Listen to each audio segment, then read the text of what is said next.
ورحمة الله وبركاته. قانون ساكسونيا. بنسمع كتير قوي كلمة قانون ساكسونيا ده، ولكن ما عرفناش ايه هو قانون ساكسونيا وليه هو اتسمى بهذا الاسم، وده ان شاء الله اللي هنعرفه في الفيديو بتاع النهارده. قانون ساكسونيا هو نسبة لولاية ساكسونيا الألمانية في القارة الأوروبية.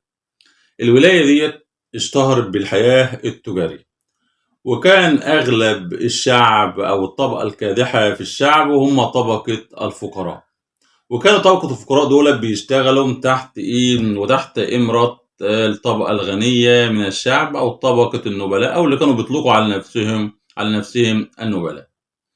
في القرن الخمستاشر أصدر طبقة الأغنياء تشريع قانون يحكم العلاقة بين الأفراد بعضهم البعض وما بين الأفراد والدولة، وهذا القانون كان بيطبق على الغني وعلى الفقير بدون تمييز، إلا إن طريقة تنفيذ هذا القانون كانت بتختلف ما بين الغني وما بين الفقير. بمعنى لو هناك وقعة أو جريمة تستوجب الإعدام، وكان اللي ارتكب الجريمة ده هو الفقير، كان بيتم الحكم عليه بالإعدام بقطع رأسه.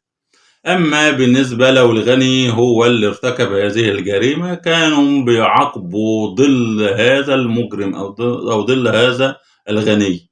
كانوا بيجيبوا الغني ويوقفوه لغاية ما يظهر الظل بتاعه، وبيقوم الجلاد بمسك الفأس وقطع رأس الظل، ويبقى كده هم نفذوا القانون. وبرضه لو كان هناك جريمة أو وقعة تستوجب السجن، كان بيتم إيداع المتهم من طبقة الفقراء دهوت السجن حسب مدة العقوبة. أما بالنسبة لو كان الجاني أو المتهم هو من طبقة الأغنياء، فكان بيتم إيداعه في السجن من باب ويخرجوه من الباب الآخر في نفس الوقت.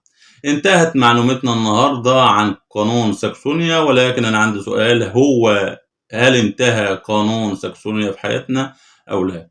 اللي يعرف الإجابة ياريت يكتب لي في التعليقات. والسلام عليكم ورحمة الله وبركاته.